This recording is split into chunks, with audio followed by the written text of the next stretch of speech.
In this video, we discuss George Orwell and a few of his works. George Orwell was the pen name of Eric Arthur Blair. He was born in Bengal and educated in England. He worked as an officer in the Indian Imperial Service. Later, he lived among the working class to gain first-hand knowledge of their lives, and did low-paid jobs in London and Paris, became a broadcaster in the BBC also. And when we get into the early works of George Orwell, we find that he had produced a non-fiction in 1933 entitled Down and Out in Paris and London. It was non-fiction. It's a memoir in two parts. On the theme of poverty, he underwent in the two cities. The first part describes his experience of working as a casual laborer in restaurant kitchens. And the second part describes his journey as a tramp in London. And the title is Down and Out in Paris and London. And it was produced in 1933. And he came out with his novel, Burmese Days. It was in 1934. And it was a novel that presented a portrait of the dark side of the British Raj. A corrupt Burmese magistrate named U Kin intrigues against Dr. Veresamy, who is a friend of the protagonist, John Flory. And John Flory is the protagonist of the novel, and he is a British man working as a timber merchant in Burma in his middle 30s. And he falls in love with a lady there, and she is named Maha Mary. Maha May, not Mary, but May. And his wife is Elizabeth. And when Elizabeth leaves him for a second time, he commits suicide. And he has got a servant named Kosla. And his lover or mistress is called Mahla May. And the servant is Kosla. And the Burmese magistrate, the corrupt magistrate, is Yupo Kin. And then he came out with his novel, A Clergyman's Daughter, in 1935. And it was his second novel. And the protagonist is a young lady named Dorothy Hale.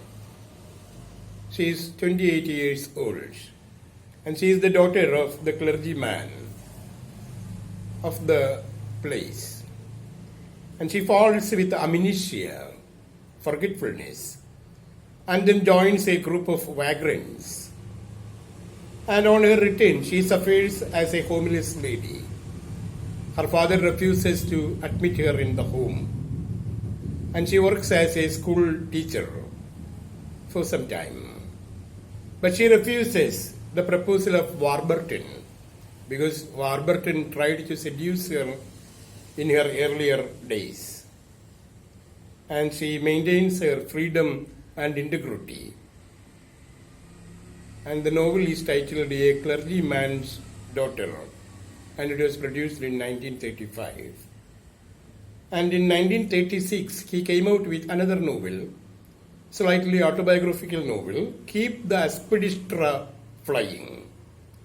It is the story of a young bookseller's assistant named Gordon Comstock, whose aspirations closely resembles the aspirations of the author. And he is found writing a poem entitled London Pleasures. And he has got a lover also named Rosemary.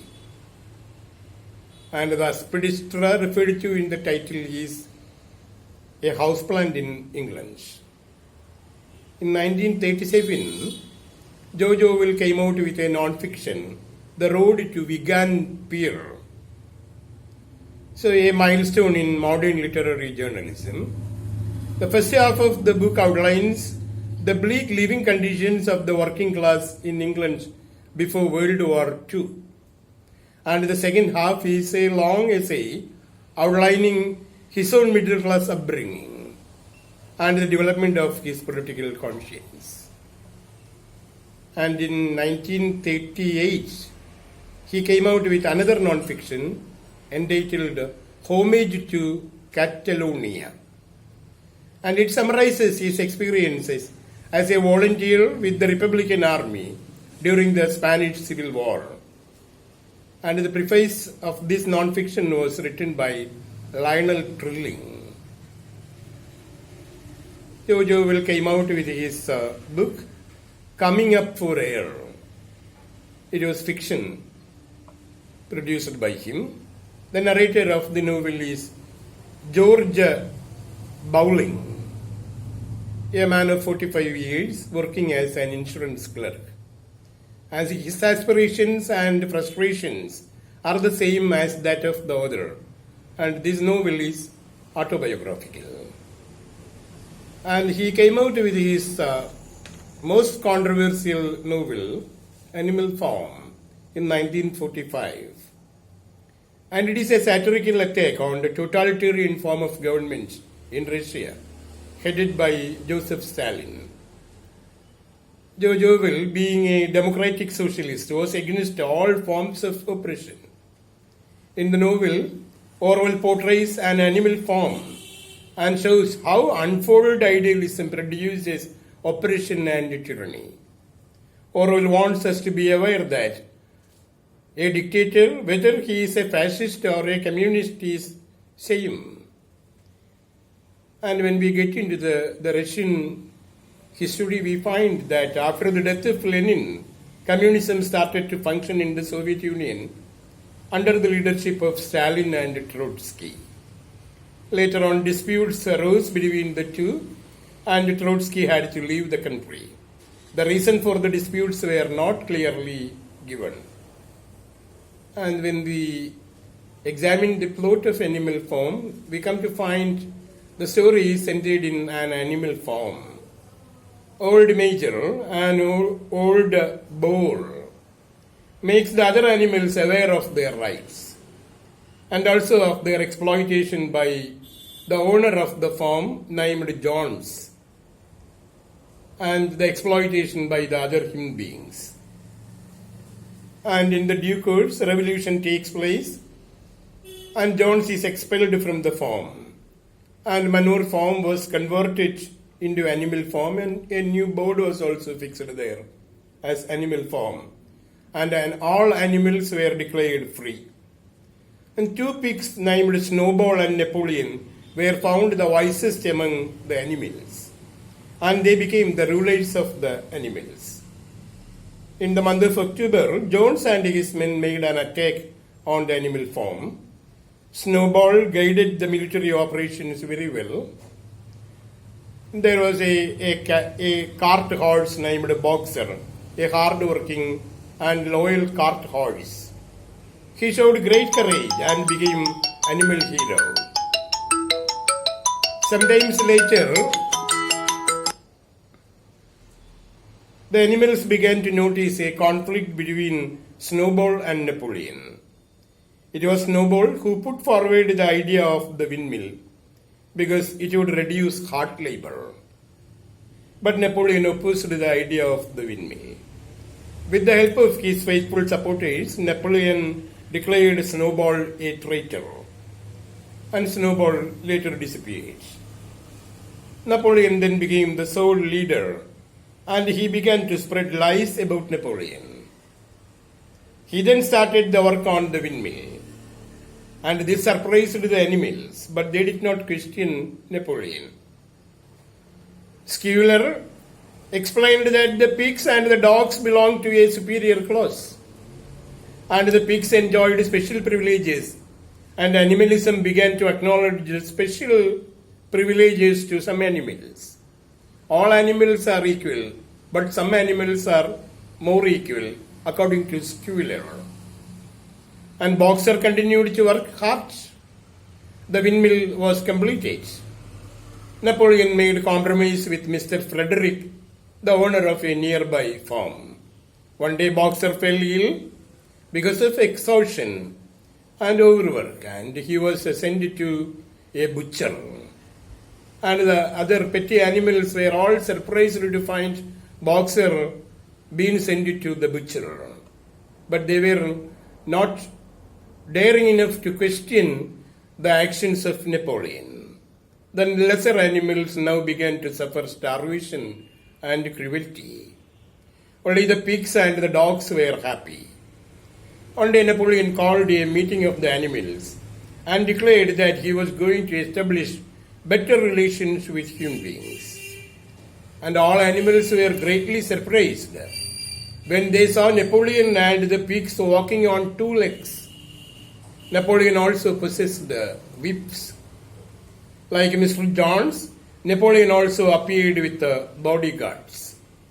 The animals were now sure that Napoleon was like Mr. Jones, and they still remained slaves. When Napoleon appeared like Jones, the other animals appeared as slaves. The novel conveys some very serious messages to the society. Orwell points out quite clearly that all exploitation must stop, and equality in the economic field is an urgent need. Animal farm is an allegory on Russia under Joseph Stalin. Miss Jones is Nicholas II, and the manure farm is Russia.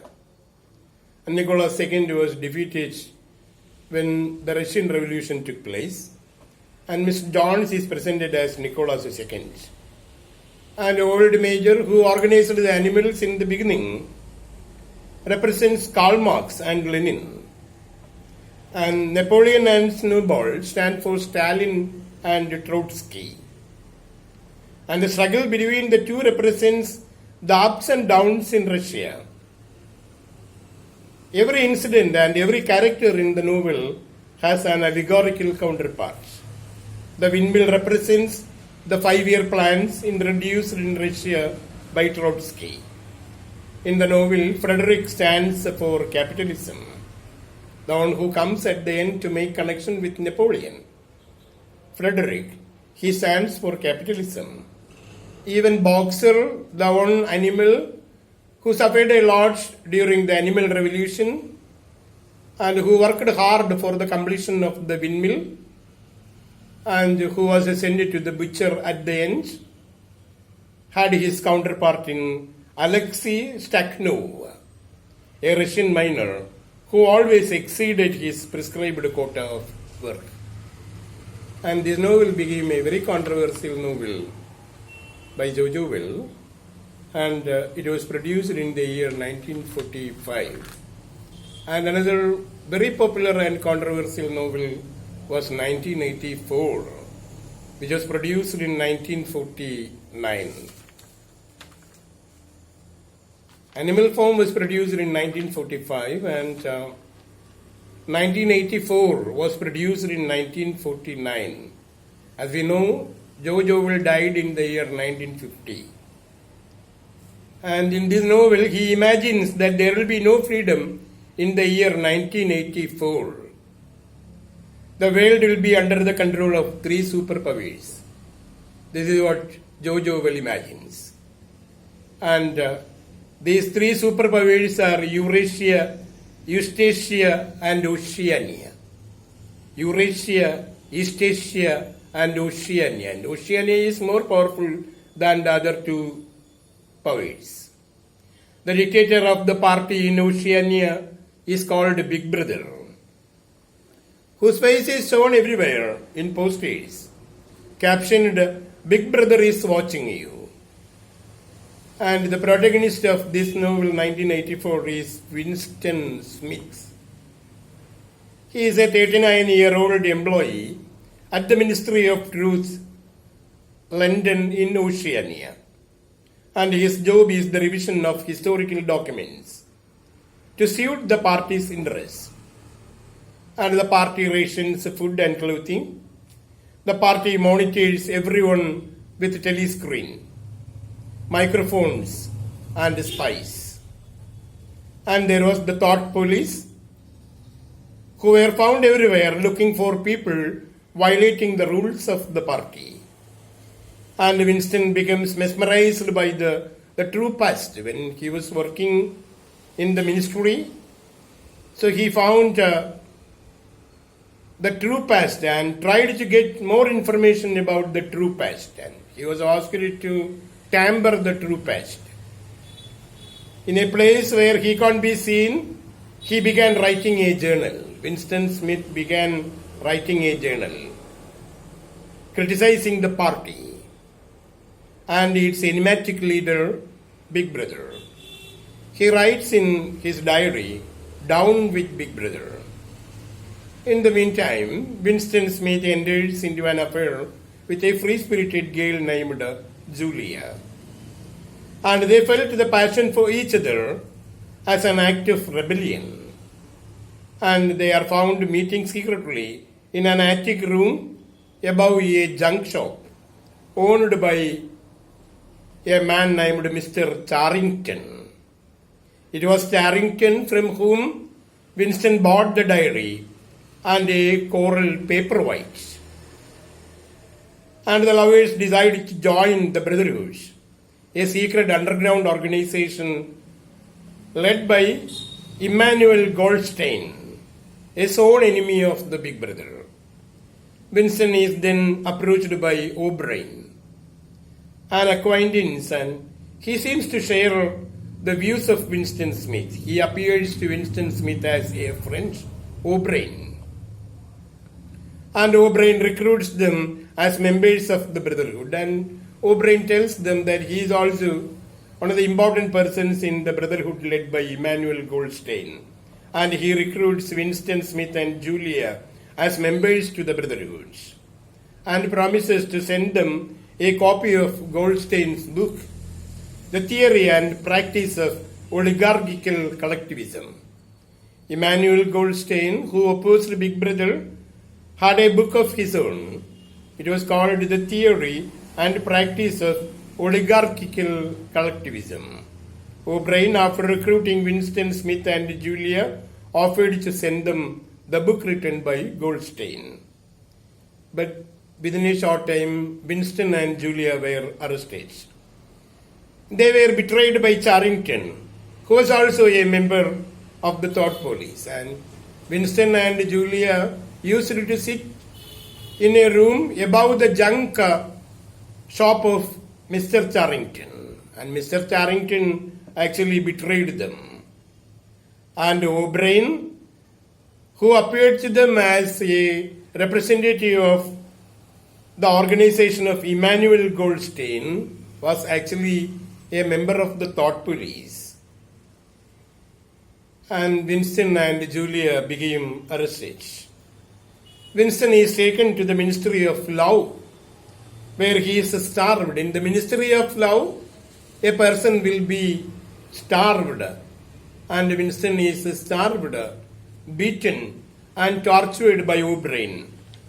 O'Brien was actually a dedicated inner party member and a supporter of the thought police. And Winston is taken to the mysterious room entitled 101. The room was called 101. And his head is pushed into a cage of hungry rats prepared to devour him. At this point, he pleads with O'Brien to kill Julia and not him. So, after being released from the jail, Winston meets Julia. When Winston's head was put into the cage of hungry rats, he betrayed Julia, telling O'Brien that it was Julia who made him come to the line of the opposite party. And he was released from the jail by betraying Julia. And when he is released from the jail, he meets Julia, and she admits that she was also tortured and that she betrayed Winston Smith for her rescue.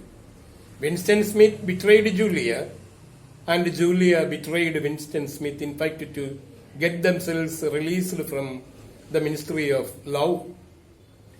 As Winston sits in the Chestnut Tree Cafe, towards the end of the novel, he hears people celebrating the victory of Oceania over Eurasian armies, and Winston feels himself as a part of the crowd. What could he do? He has accepted the party now and has learned to love Big Brother. And the ministries in Oceania are Ministry of Peace, supporting perpetual war; Ministry of Plenty, controlling the supply of food, clothing, etc. And Ministry of Truth controls information, news, education, and the arts.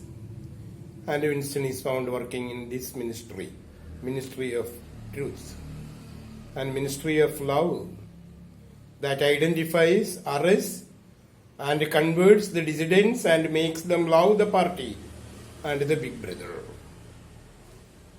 And you may find more details from the notes. Thank you.